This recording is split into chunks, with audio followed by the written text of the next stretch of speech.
Can you sign in with email on Telegram? Hey guys, in this tutorial we're going to see if you're able to log into Telegram using email.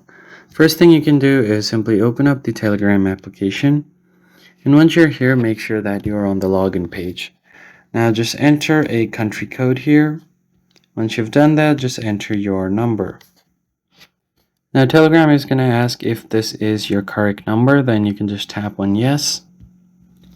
Now you'll be logged in right into your account. So as you can see, there was no option to enter the email to log in. But what you can do instead is tap on the hamburger menu at the top left. Then simply go ahead and tap on the settings icon. And once on settings menu, you can go to privacy and security. Then you'll find the option login email.